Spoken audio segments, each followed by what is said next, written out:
2025 թվականի դեկտեմբերի 31-ին Երևանում տեղի ունեցած աղմկարույց սպանությունը ամիսներ շարունակ մնաց իրավապահ մարմինների ուշադրության կենտրոնում։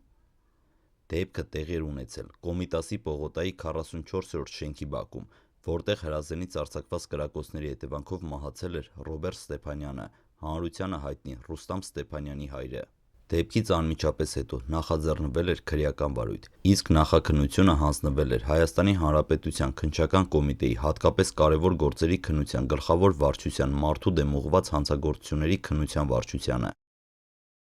Քննիչներն ու իրավապահ մյուս ստորաբաժանումները սկսել էին լայնածավալ աշխատանք, դեպքի բոլոր հանգամանքները պարզելու, հանցագործության հնարավոր մասնակիցներին հայտնաբերելու և ապացույցներ հավաքելու ուղղությամբ։ Ամիսներ անց քննչական կոմիտեն հայտարարեց, որ նախաքննությունը ավարտվել է։ Պաշտոնական հաղորդագրության համաձայն իրականացված քննչական և օպերատիվ հետախուզական միջոցառումների արդյունքում ձեռք են բերվել ապացույցներ, որոնց հիման վրա մեկ անձի նկատմամբ հարուցվել է հանրային քրեական հետապնդում, իսկ մեկ այլ անձի նկատմամբ կայացվել է կալանավորման որոշում և հայտարարվել հետախուզում։ Այս տեսանյութում փուլ առ փուլ կներկայացնենք գործի հայտնի մանրամասները, նախաքննության ընթացքում հրապարակված պաշտոնական տեղեկությունները, ինչպես նաև այն, թե ինչ մեղադրանքներ են առաջադրվել քրեական վարույթի շրջանակներում։ Քննչական կոմիտեի հրապարակված տվյալների համաձայն 2025 թվականի դեկտեմբերի 31-ին անհայտ անձը Կոմիտասի պողոտայի 44-րդ շենքի բակում տարբեր հրազեններից կրակոցներ էր արձակել Toyota մակնիշի ավտոմեքենայի վարորդի ուղղությամբ։ Կրակոցներից հետո հարձակվողը հեռացել էր դեպքի վայրից։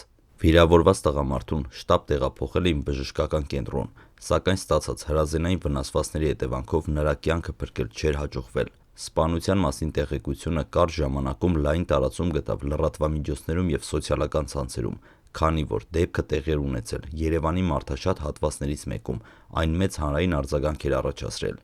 Միաժամանակ իրավապահ մարմինները ձեռնպահ էին մնում գործի հնարավոր շարժառիթների վերաբերյալ մեկնաբանություններից, նշելով, որ քննությունը շարունակվում է և ուսումնասիրվում են բոլոր հնարավոր վարկածները։ Դեպքի վայրում անմիջապես իրականացվել էին անհետաձգելի քննչական գործողություններ, տարածքը սահմանազատվել էր, կատարվել էր զննություն, հայտնաբերվել և առգրավել էին դեպքի համար կարևոր նշանակություն ունեցող առարկաներ, նշանակվել էին մի շարք փորձաքննություններ։ Զուգահեռաբար ուսումնասիրվում էին նաև տարածքում տեղադրված տեսահսկման համակարգերի տեսագրությունները, ինչպես նաև իրականացվում էին վկաների հարցաքննություններ։ Նման գործերի քննության ընթացքում հատկապես կարևոր նշանակություն ունեն ոչ միայն նյութական ապացույցները, այլև դեպքի ամբողջ ժամանակագրության վերականգնումը։ Այդ նպատակով քննիչները սովորաբար համադրում են տեսանկարահանումները, կապի տվյալները, փորձագիտական եզրակացությունները և գործի համար նշանակություն ունեցող մյուս տեղեկությունները, փորձելով հնարավորինս ամբողջական պատկեր կազմել կատարվածի վերաբերյալ։ Սակայն այս գործով ևս քննության սկզբնական փուլում իրավապահ մարմինները չէին հրապարակում այնպիսի տեղեկություններ, որոնք կարող էին վնասել նախաքննությանը։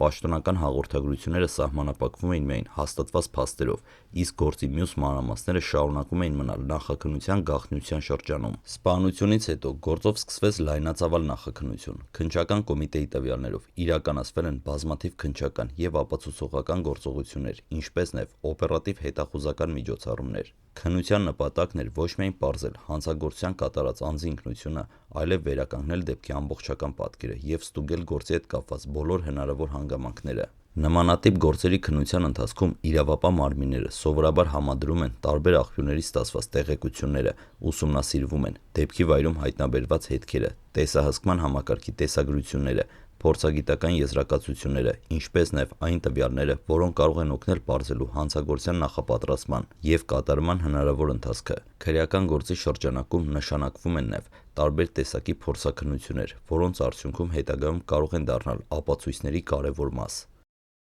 Քննչական կոմիտեի պաշտոնական հաղորդագրության համաձայն նախաքննության ընթացքում ձեռք բերված ապացույցների հիման վրա քննությունը եկել է այն եզրակացության, որ Ռոբերտ Ստեփանյանի սպանությունը ըստ առաջադրված մեղադրանքի իրականացրել է ԱՍ-ն ԱԽ-ի օժանդակությամբ։ Այս հանգամանքը դարձել է քրեական հետապնդում նախաձեռնելու հիմք։ Քննչի միջնորդության հիման վրա հսկող դատախազը ԱՍ-ի նկատմամբ հարուցել է հանրային քրեական հետապնդում։ Նրան մեղադրանք է առաջադրվել սպանության, հրազենի և ռազմամթերքի ապօրինի շրջանառության, ինչպես նաև գույքը վնասելու կամ ոչնչացնելու հոդվածներով։ Միաժամանակ ԱԽ-ի նկատմամբ հարուցվել է հանրային քրեական հետապնդում սպանության օժանդակելու մեղադրանքով։ Պաշտոնական տեղեկությունների համաձայն նրա նկատմամբ կայացվել է կալանավորման որոշում, սակայն նա չի գտնվել իրավապահների տրամադրության տակ, ինչի հետևանքով հայտարարվել է հետախուզում։ Քննչական կոմիտեն նաև հայտնել է, որ ասայի նկատմամբ որպես խափանման միջոց ընտրվել է կալանքը, իսկ նրա վերաբերյալ քրեական վարույթը մեղադրական եզրակացությամբ ուղարկել է հսկող դատախազին։ Սա նշանակում է, որ նախաքննության փուլը ավարտված է և գործը պետք է անցնի դատավարական հաջորդ փուլերին օրենքով սահմանված կարգով։ Կարևոր է ընդգծել, որ քրեական հետապնդման հարուցումը դեռևս չի նշանակում անձի մեղավորության վերջնական հաստատում։ Հայաստանի Հանրապետության օրենսդրության համաձայն յուրաքանչյուր մեղադրյալ համարվում է անմեղ, քանի դեռ նրա մեղավորությունը չի ապացուցվել դատարանի օրինական ուժի մեջ մտած դատավճռով։ Դեպքի ընդհանուր համատեքստում կարևոր է հիշել, որ սպանված Ռոբերտ Ստեփանյանը հանդիսանում էր Ռուստամ Ստեփանյանի հանրությանը հայտնի Չաղ Ռուստամ մականունով անձի հայրը։ Ռուստամ Ստեփանյանի անունը նախկինում ևս հայտնվել էր իրավապահ մարմինների ուշադրության կենտրոնում, կապված այլ քրեական վարույթների հետ։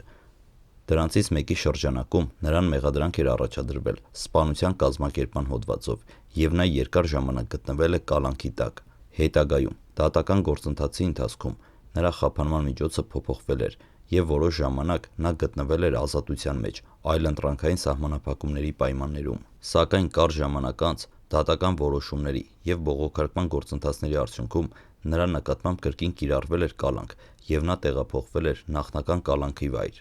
Այս հանգամանքները լրացուցիչ ուշադրություն են բերել գործի ընդհանուր ֆոնին, քանի որ Ռուստամ Ստեփանյանի սպանությունը տեղի է ունեցել հենց այս իրավական գործընթացների և քրեական պատմության համատեքստում։ Այնուամենայնիվ, քննիչները պաշտոնապես չեն հաստատել սպանության շարժառիթների վերաբերյալ որևէ վերջնական վարկած, նշելով, որ քննությունը ուսումնասիրել է բոլոր հնարավոր ուղղությունները և եզրակացությունները հիմնված են բացառապես ձեռք բերված ապացույցների վրա։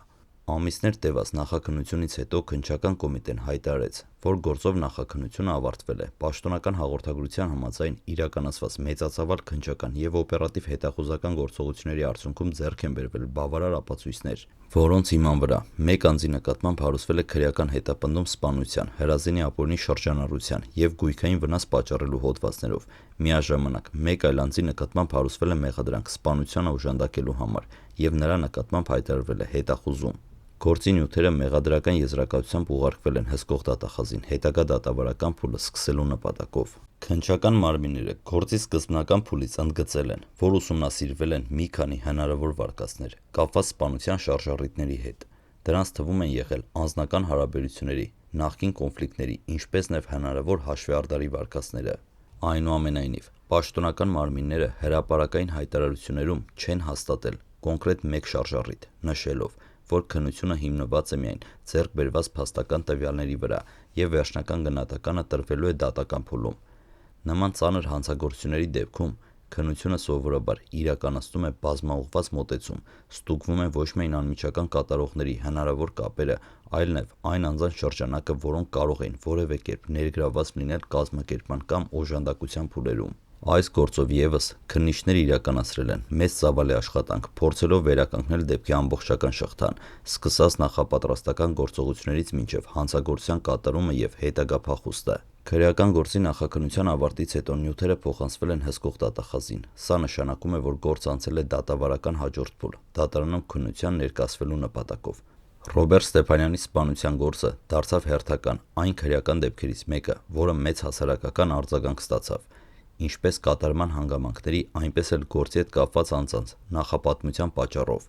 Այն միաժամանակ ցույց տվեց, թե որքան երկար և բարդ կարող է լինել նման հանցագործությունների բացահայտման գործընթացը, սկսած դեպքի վայրից մինչև նախաքննության ավարտ։ Այս պահին գործը գտնվում է դատավարական փուլում, և վերջնական իրավական գնահատականը կտրվի միայն դատարանի կողմից բոլոր ապացույցների մանրամասն քննությունից հետո։ Մինչ այդ իրավապահ մարմինները շարունակում են աշխատել նաև գործի առանձին ուղղություններով, այդ թվում հետախուզման մեջ գտնվող անձի հայտնաբերման նպատակով։